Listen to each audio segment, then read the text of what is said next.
Well, this is Rob Turner, and I'm doubly pleased at this very moment because not only am I sitting with one of the fastest growing jam bands, the wildly improvisational Spafford, but this is also my first interview with RJB, the host of the Helping Friendly podcast, and the man behind Osiris Pod. Are you guys familiar with Osiris? We noticed, well, Tom Marshall, a fish, and RJ noticed that more and more music podcasts were being created, but each were having a hard time getting their own audience, getting sponsors and so forth. So the best thing to do is pool your resources. And what we've done is come together, and now we have all these different, a lot of fish-themed ones, some Humphreys-themed ones. We have a member of the Avett Brothers has one. Yep. Yeah, he does a history podcast, Bob Crawford. Very cool. Yeah. If you want to know how I feel about RJ, think about how you feel about Humphreys McGee, and that brings it right home. There you go. Perfect. Wow. Thanks, Rob. So welcome back to Atlanta. Last time you guys were here, you played Terminal West. You sold it out weeks in advance. And you demonstrated great cojones in many ways. Opening with Eminence Front, opening with a cover, and then slamming it. Playing a wonderful first set, ending it in the middle of a song, right? Yeah. Starting up the second set in the middle of the song, and then just blistering. I didn't really get to pay attention to the first set because it was so crowded in his back, but we went right at the break. My associate Harris and I went right up front and waited for you to start the second set. We so wanted to see you, and you definitely made it worth the while. Now, when you do something like that, when you end a set in the middle of a song, is that planned at all? I think that one was. Yeah. But Yes. A lot of thought went into that night, I would say. We wanted it to be special, for the showing that we got from Atlanta. So we put a lot of thought into that particular set list, from how we were going to walk onto stage and the set break and how we were going to approach the whole night. And I love the Allman Brothers, and I live in Georgia, and I'm very sad that Greg passed. Yeah. But since that happened, it's become very cliche to come to Atlanta and do Allman Brothers songs. As a matter of fact, I'm starting to have nightmares about Midnight Rider. Don't let him catch me. So you guys come up for the encore and you cover Atlanta Rhythm Section. Yeah. And I love that when bands do what's not expected. Whose idea was that, and how familiar are you with that band? I think I brought the idea of playing So Into You to the band. This is Red? This is Red. So I brought that idea to the band, and I thought it was a great song. I mean, it's about as funky of a tune as it gets. Lots of room for us all to kind of shine and do our own thing. And, we were in Atlanta. It was our first time in Atlanta. Might as well, bust it out. So It's pretty I hard. thought it was a great way to end the show. It's pretty hard to beat that bass line. One thing I've noticed, and I've been following jam bands before the name was even invented. And by the way, the guy who invented the name is here this weekend, promoting his beer, Dean Budnick. He did a beer with Kyle Hollingsworth. He coined the term jam bands. But I've been listening to jam bands even before. One of the things that strikes me about you guys when I'm watching you live or watching your videos, I can't always tell when it's composed and when you're improvising. We can't either. Yeah, we like to have fun up there, and we like to listen to each other, and the landscape that we create sonically can go anywhere it wants to go, and we allow that to happen. We're aware of it, so it's tapping into that and just letting the music breathe and be what it wants to be. But you don't use hand signals, and I can't pick up the nonverbal communication. It seems almost telepathic. Yeah, there is a lot of it is just by playing together for so long, but there are signals. Sometimes we're up there doing like the baseball things, It's very subtle. sliding to third, and he'll look back at me and be like, I have no idea, and I'm like, all right, I'm just going to the change or something, it happens. So sometimes it connects and sometimes it doesn't, but it's always fun. Most of the time, if we try to use signals, I feel like that's when things get confused. If you're playing, it's really hard to loose yourself from playing and throw out a complicated series of signals. It's a lot easier to listen to each other and try to understand what everyone's saying. But there are some things, if you look close enough, that you can pick up on. I won't tell you what they are. It's like any good baseball music. We got some fake outs too. So. I'll grab a Spaff nerd and have them point them out to me. Yeah, it's interesting because I think you guys are known, obviously, for improv, and just saw a video from the Echo Sessions that you guys did in Asheville. One of my friends produces it, and he was telling me that you guys talked about, or he was like, what do you guys want to do? And we're like, we just want to jam. And you guys did that. I think it's 52 minutes or something, really awesome. But your most recent album for Amusement Only is more song based, and just curious about the balance between that, between just, you know, going out there to jam and sort of, you know, writing songs in order to create songs. Is that a balance that is really like front of mind for you guys, or do you just kind of let what comes come? I mean, it's really important for us to showcase, you know, songs as well, and be able to show our songwriting skills, you know, because we pride ourselves in that as well. We've all writing songs for as long as, you know, we've been alive. So, you know, jamming is also a part of that, and being able to blend those two together is what is complicated to do, and not always easy, but, you know, I think that we've found a way to do that. Yeah. In our own style. Well, what about something like I was listening to Weekly Live Stash, which is Brad Serling's show, which, by the way, that's nugs.net, livedownloads.com. Your shows are available on there, correct? Absolutely. He talked about a Raleigh show where you came out and did 51 minutes right out there. Another ballsy move. I mean, even for jam band audiences, to just come right out and drop a 50-minute jam on them. I mean, is that discussed or was that done? I mean, your set list must have more crossouts on them than Donald Trump's best friend list. I had frequently after the shows, some fans want the set lists, and if we step out to the merch table or something like that, sometimes we can sign those set lists. So some guy came over and brought over a set list, and I wound up fixing it for him. We'll do that sometimes too. We'll be like, no, we didn't play this as the encore, we played this. But I took his set list, crossed out the entire first set, and then like circled like one song, like the first song, and then circled like 3 songs in the second set or whatever it was, you know? And it was just like all over, and then I had to like, you know, sign it to notarize it, you know? Because it was just a mess. But is there anything tangible that inspires that, or is it just happened? You know, honestly, when we get to, you know, the venue, the city, the fans, I mean, the hype before the show, I mean, everything is all encompassing. The food we eat, you know, the people that we meet, you know, the venue owners, the staff, you know, this and that, and everything goes into that night. And sometimes if we're really feeling it, the more comfortable we feel, we'll be like, you know what, let's just go jam.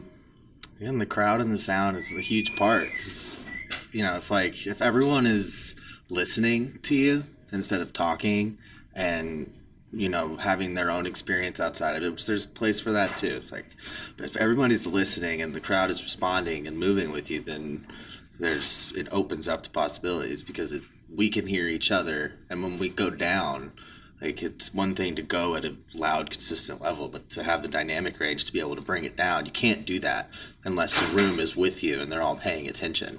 So that's like very important, is that you got to have the room for the dynamics. And if the noise floor is, you know, only as low as the conversation that's going on in the room, it's going to affect what's going on the stage. And it doesn't matter if it's like a sold out show or not, you know, I mean, there could be 50 people in the room. We did that last year in Columbus.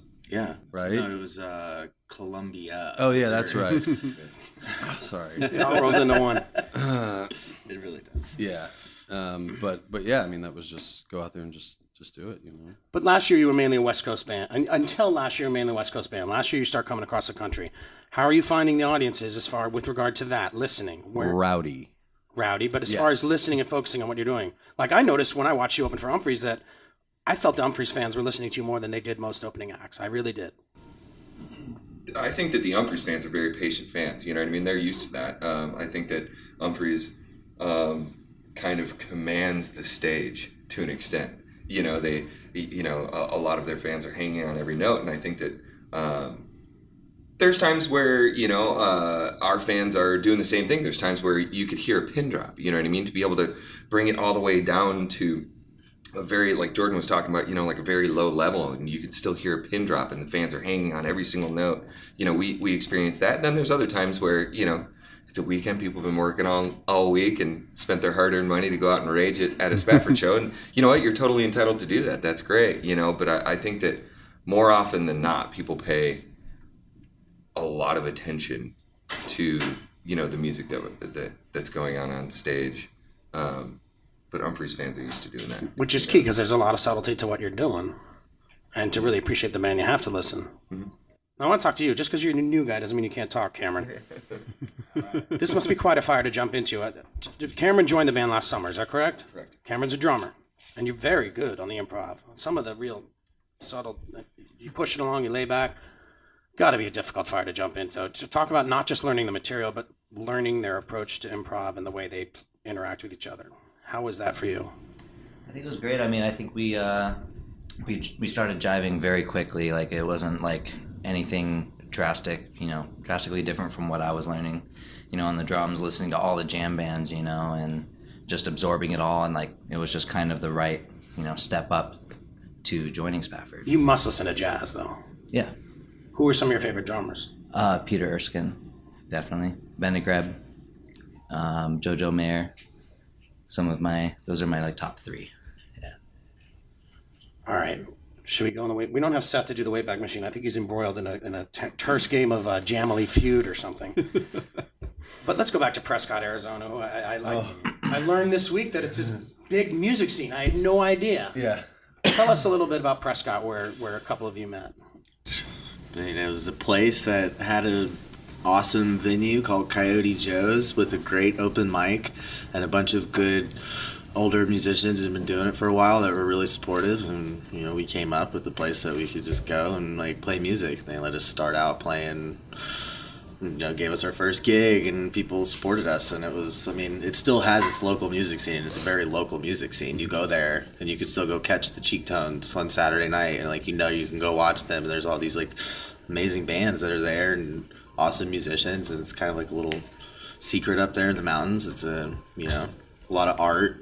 Yeah, it's a lot of crisp air. Yeah, it's a small town, so it has the small town feel. So you got to really know the venues and all the bartenders and everybody in town. And it was great. Lots of musicians, lots of things to do. There's music 7 nights a week, anywhere you wanted to go, and that's what was important.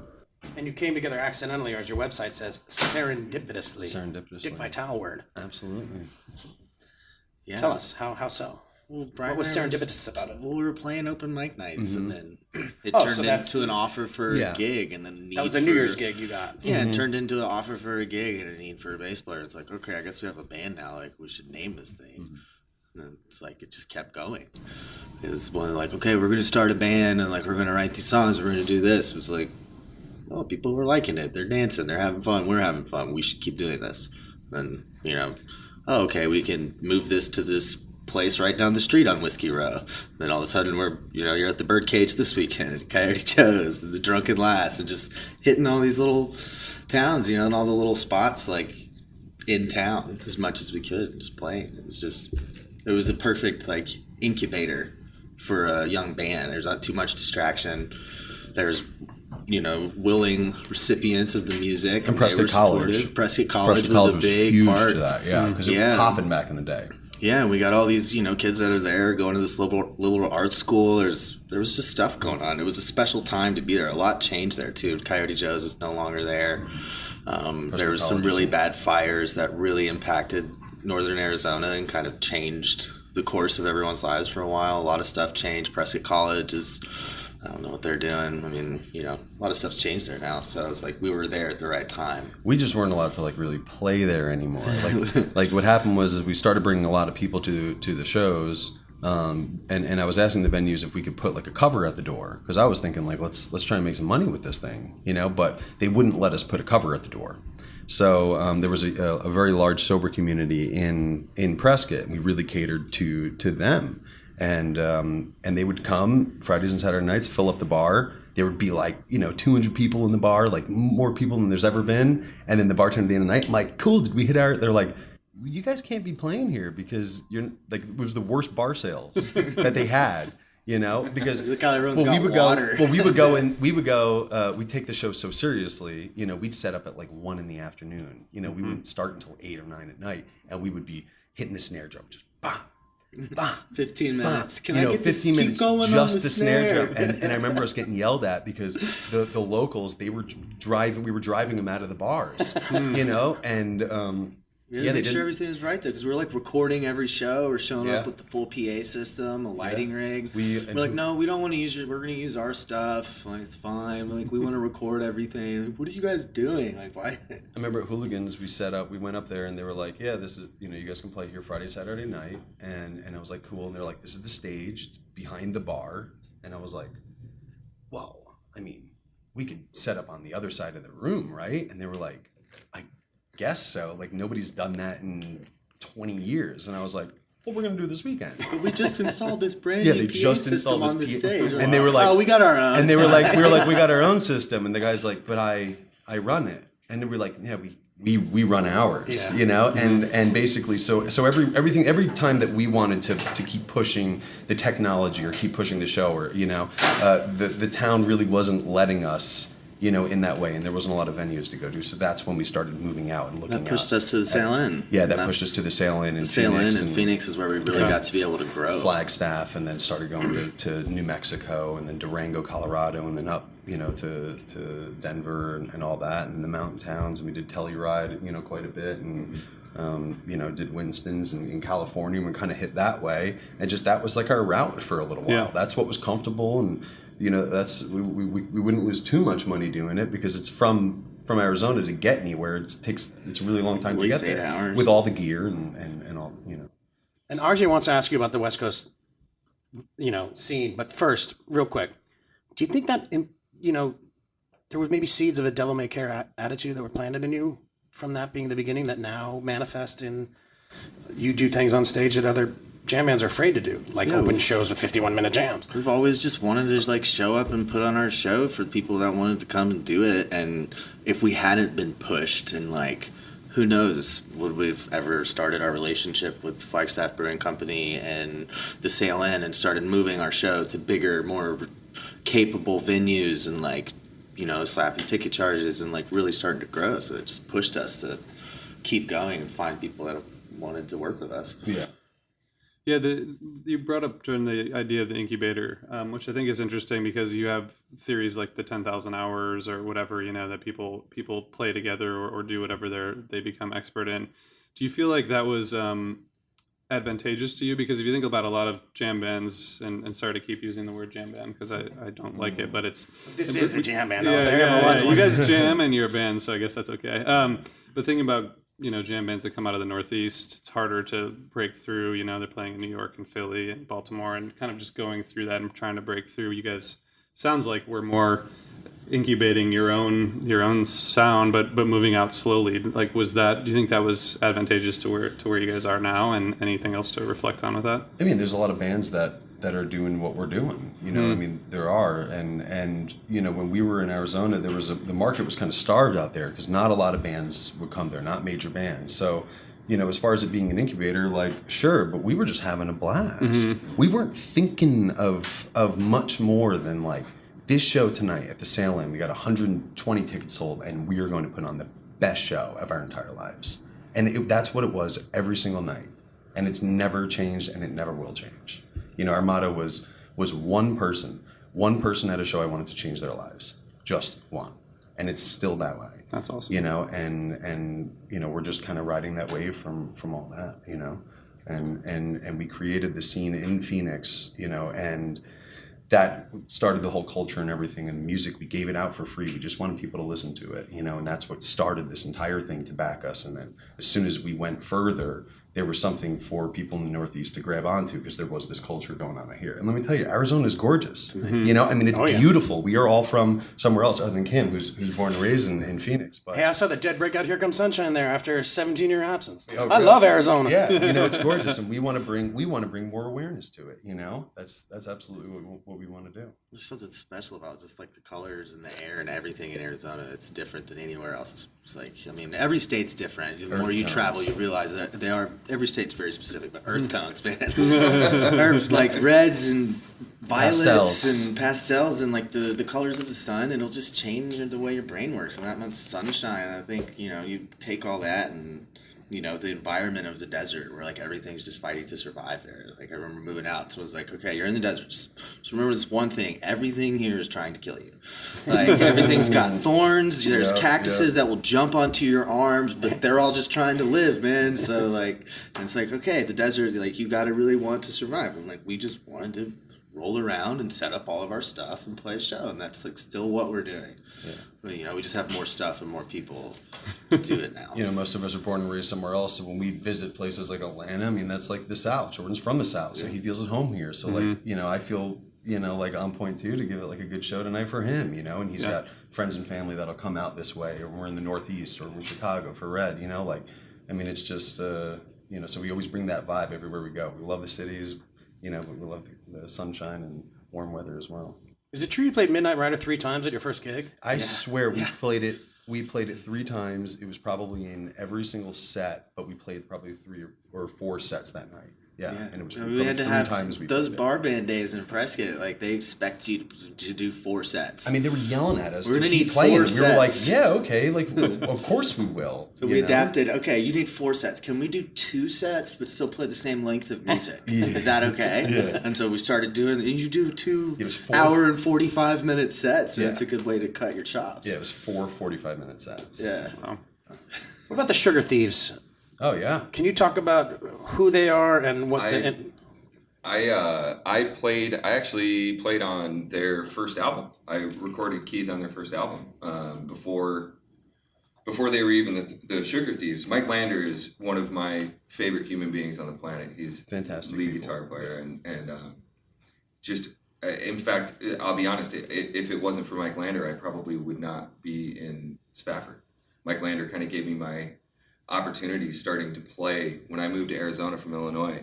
I went and saw Mike at a open mic night, and he somehow found out that I could play and I could sing and stuff like that. He's like, yeah, we're going to start a band. I was like, yeah, well, I'm not all that good. He's like, it doesn't matter. We're going to start a band. I was like, I don't know as if I should really start a band, dude. I don't know you. And he's like, no, we're going to start a band. Literally just like showed up knocking on my door. I was like, yeah, we're starting a band. Let's practice. So yeah, exactly. But yeah, the Sugar Thieves are phenomenal. Meredith is a powerhouse of a singer. Shay Marshall is a phenomenal saxophone player, an absolute beast of a keyboard player. In fact, I am currently studying a little bit with Shay Marshall. He's just a phenomenal keyboard player, so I try to soak up as much as I can from him. So they're stellar. They do a lot of European tours too. It's not out of the blue to see them touring around France and stuff like that. Hey, some bands do better in Europe, right? Yeah. I remember early on at the Sail In, they were one of the first bands that like gave us a break. They gave So us we'd a leave break, town yeah. and like Meredith comes up to Brian. She's like, "Hey, like you guys are here, like here." I'm like, "Hand." She's like, "You sure you like all this money's for us?" She's Yeah. like, "Guys, She it's gave us cool. she gave us like the bonus. Like that keep night. coming back to Phoenix. Yeah. Like your band's like pretty good, but you guys should keep practicing." It's like, Right. thanks. Yeah. When I moved to Phoenix when I was like 18, 19, that's when I met Michael and Meredith, and I actually, Michael left, I think, to start Sugar Thieves, and I replaced him in a band called Chocolate Fountain that he started with a couple other musicians in town. So we've known each other like way back in the day, and yeah, they gave us our first shot at the Sail In. It was awesome. So when did you start noticing you had Spaff nerds? I guess first, probably before the name was coined. When did you first start noticing repeat people at your shows? Prescott. I mean, you talk in like even the days of Prescott, we'd have people driving down from Flagstaff, driving up from Phoenix, like our, good friend and former tour manager and all around dude, Sashi, like him and his lady would just drive up because they saw that something was going on up in Prescott at Lizard's Lounge. Just, I think this might be fun. And they go up, they're hooked, and then they tell their friends, and you start like, I think I recognize that guy. And then the 20th show later, you're like, okay, I definitely recognize that guy. Yeah. And they're there all the time, and they're traveling. You see Albuquerque, you got a group of 10 people. Yeah, and you'd see Phoenix people in Albuquerque, or you see Phoenix people in like San Diego, Or Albuquerque And we were people like, in Denver, yeah, or like, Denver what are you people guys coming to Phoenix. doing here? And I would start to get confused, being like, do I know this person What city am I from in? Denver, or do I know them from Phoenix? Right. And I would get confused. You're like, why are you here? And they're like, to see your band. Right. Oh, they're Yeah, what else is I think I happening? just asked somebody that the other day. There was a fan on the flight, and I'm like, so what are you doing? He's like, going to see you play. Okay. It's got to be gratifying and justifying, right? It's got to help light a fire under you. Yeah, it's very flattering, and it's just cool. In the early days, I mean, we always talked to everyone, met everyone, signed everyone's posters, and Yeah. interacted with everyone. It's like, wow, these people actually care. Yeah, we still will. Yeah. Yeah. Now, are you in the mood to tell a story about how the name came from, or should we just talk about where it really came from? Because I'd like to talk about Chuck, because he seems an important part of We this. needed a band name. Yeah. Officious Tortfeasor didn't work, so Yeah, I mean, the story of that is its own specific story that does not change. I remember it. I just never forget it. But it was literally, we needed a band. It was me and Jordan. We were playing open mic night. I was on the acoustic guitar. He was on the djembe. That's how the band started. And we were playing a few open mic nights, and they offered us the New Year's gig. And then it was like that night that we were like, oh my God, like in like a couple weeks, we're going to have to be up here. And like, so we need a band name. So my friend was going to law school. He said cool band name would be Officius Tortfeasor, which is a general wrongdoer, a law term for a general. Red shaking his head no. Yeah, I thought it was cool. I thought it was cool and wise, you know. So that night, we didn't even think much about it. We said we needed a band name. So that night, and I was just like, okay, the band name is Officius Tortfeasor. And Wrote down on the list. Yeah, and everyone was like, no. Your merch person must have had his head explode. Yeah, and Don Sheen What came am I up gonna to do read with our that? name. He comes up to read our name. He's like, Ophikus Tort. yeah, Fur. yeah. We didn't Like, even know what okay, merch that's was not at that gonna point. Okay, this is far. Yeah, this is a long time ago. Wow, I was just trying to make a joke. So then all of a sudden, I'm like, well, that's not going to work. That's the hardest band name ever. So what's the easiest band name ever? And I said, the band name is Bob. And everyone's like, oh, no, this is going downhill. and I look out, and I'm like panicking. And I look out, and I see Chuck. And his name is Chuck Spafford Johnson. And I said, the band name is Spafford. And everyone's like, eh. And I'm like, no, that's it. You know, that's it. So that was, and it just stuck ever since. That was it.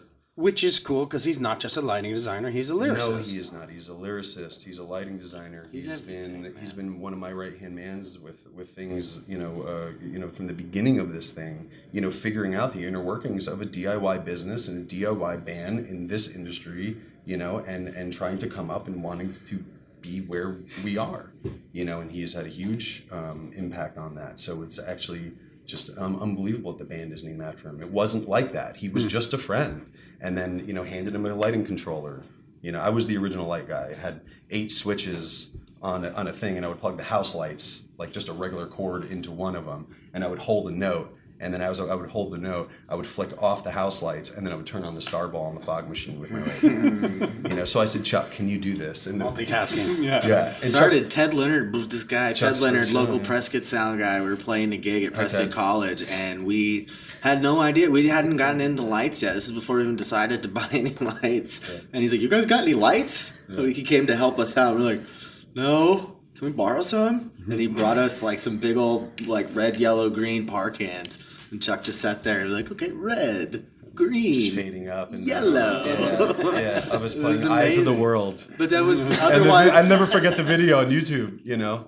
And I'm like, it's just like... We would have been playing either in the dark or just in, you know, a room with some boring halogen bulbs. So Chuck saved the day. And Yeah. Ted Leonard, thanks, Yeah, Ted. and then we got 2 scanners one time, but the day that we got the 2 scanners, only one worked. And it was the So we put return to one Prescott up, College. and it was just going like we go back this. to Prescott Shooting College. We had across one the light. Sweeping the room. Just with the other lights fading in and out. We just bought these things. We got to at least Yeah. use the one. Yeah. Sometimes we have no light show but our own. Can we go even further back? Cameron, you talked a little bit about your influences. I'd just be curious if you guys all could talk just a little bit about some of your biggest musical influences, the genres you started playing and listening to. I think that's always interesting to hear, especially how that diversity comes together. And can we start with Jordan, because another great musician who started in the church. Yeah, I mean, my biggest musical influences are my parents. I mean, like the artists and everything that came later. But since, I mean, I grew up with music surrounding my life and parents that always encouraged me to follow my passion for music. And I remember my dad walked into his office and I was playing his guitar. And I'm like playing a song. He's like, how'd you figure that out? I'm like, I don't know.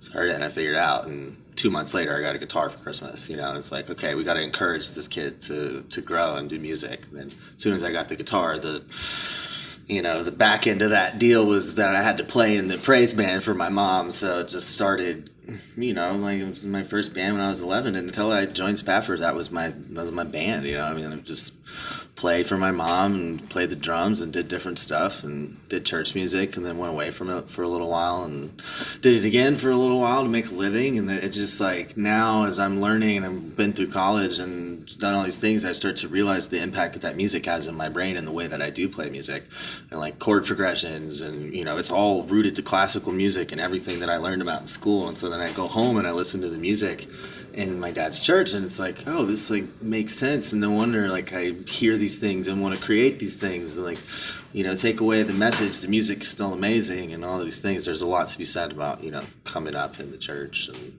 why people become the players that they do, because it's a place of like ultimate support, people that will teach you, and a lot of times really amazing musicians. Like I lived in Nashville for 10 years, and the people that I was surrounded with there, like not even knowing who some of these people were until later in life, it's like, oh yeah, no wonder. Like they're all like, yeah, you keep going, man, you got it. It's like, oh, they were serious and they do this for a living. Like that's just that level of support, and it's all that was in combination with the rest of the world and secular music and everything that came as I started to grow beyond that. But until I was 9 years old, I don't think I listened to much else but church music and a little bit of like Michael Jackson and some other weird random stuff.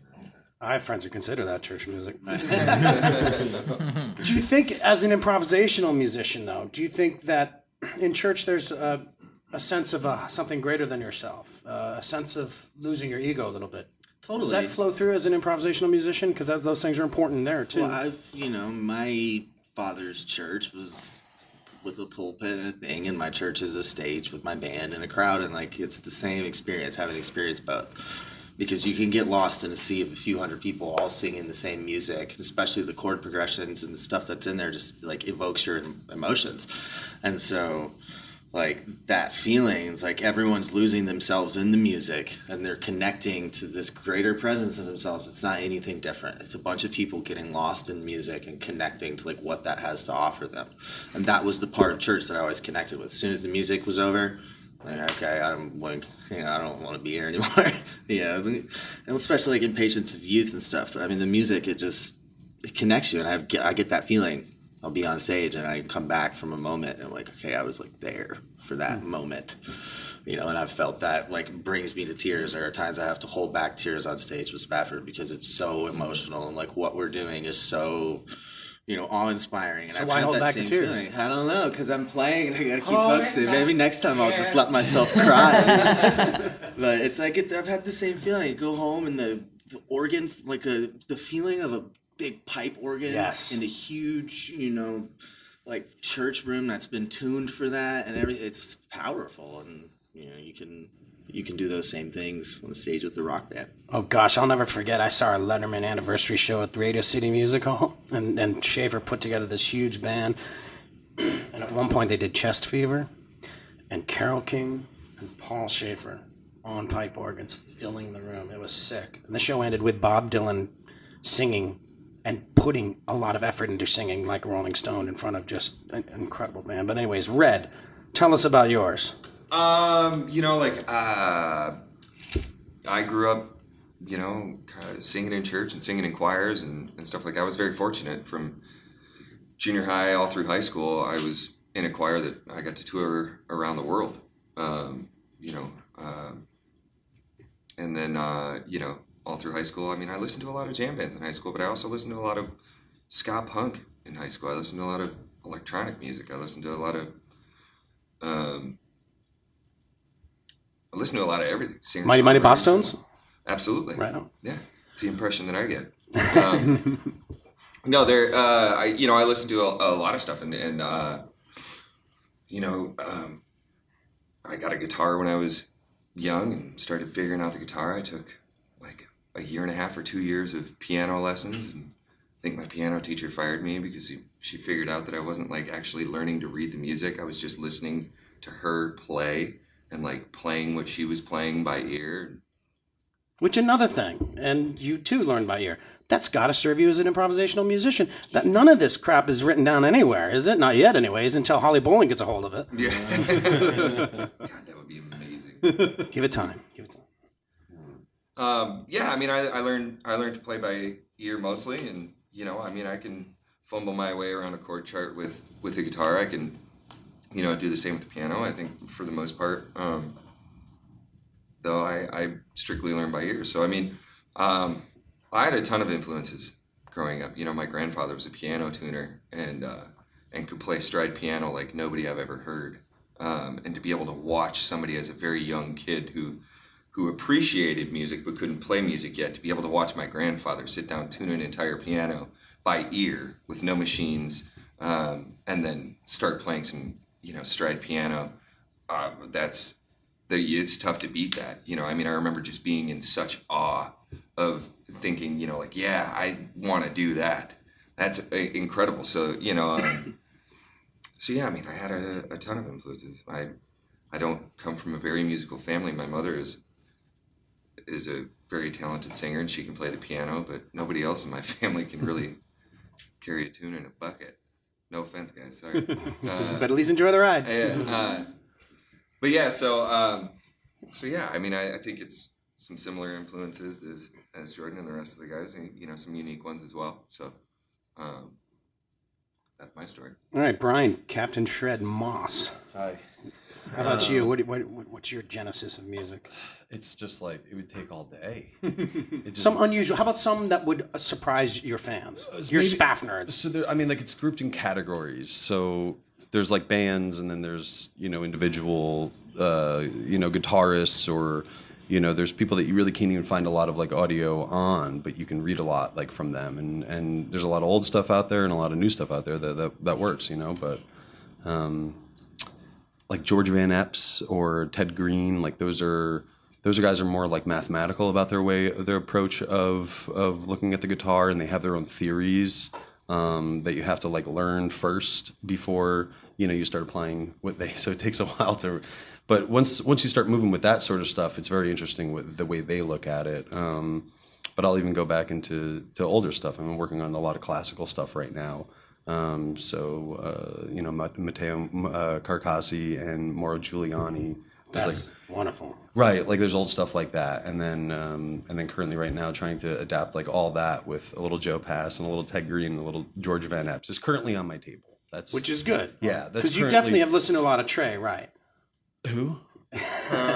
No, I absolutely. I mean, I grew up listening to Trey, yes, but would you ever shut him out? No. Kill mommy, as Joni would say, so that let yourself come out more. Well, and yeah, listen, what you're talking about, listen to that. It seems like Derek Trucks with East Indian Classical. Sure. I mean, I just started playing Derek Trucks the other day. I tuned my guitar the way he does, and I just whipped out a slide and just started messing with the Indian scales, just because I wanted to see what it was like, and I like all that. But like my big influences is like Pat Metheny, Al Di Meola, Wes Montgomery. Like those are my guys. I could have said that first, you know, but you wanted special ones. So yeah. You know, the special ones. That's what I'm working on now. But I mean, it's everything. Would you ever cover Pat Metheny? Would you guys ever do that? Oh yeah, I mean, Yolanda, you learn. Come on. Oh yeah, I mean, there's a lot. I listen to everything, and nothing's off the table. American Garage. Oh my God.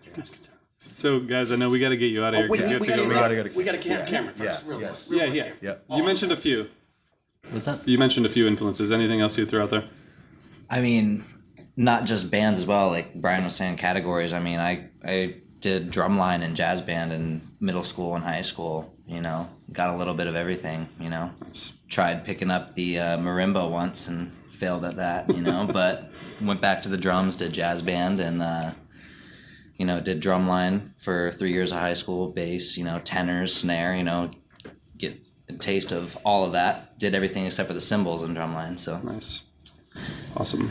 Well, I know you guys are about to play at the SweetWater 420 Fest, which we're really excited about. Rob mentioned the tour with Humphreys. You guys did a Knicks halftime gig recently, playing at Red Rocks for the first time this summer.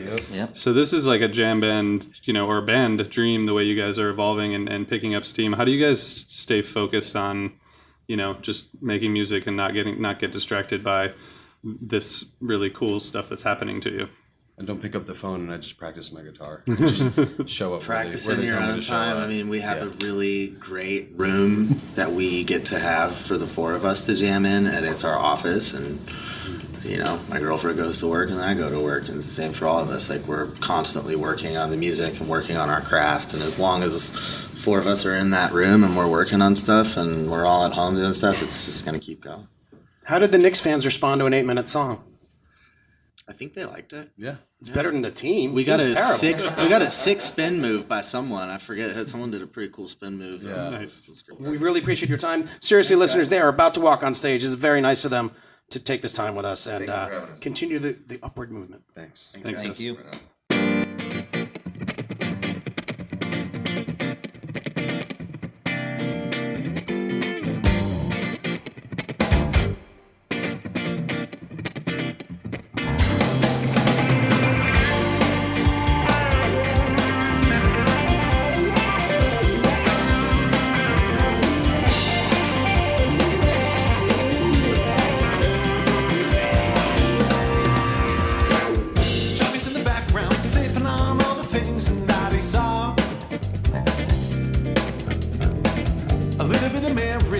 looking to escape is all night long.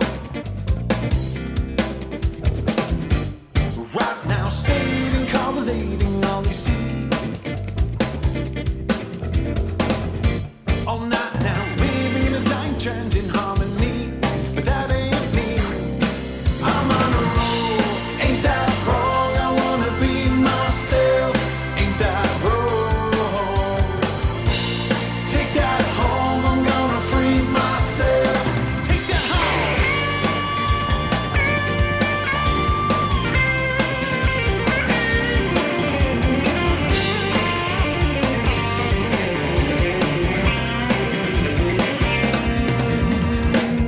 Sally's in the corner, thinking of all the things she wants to be.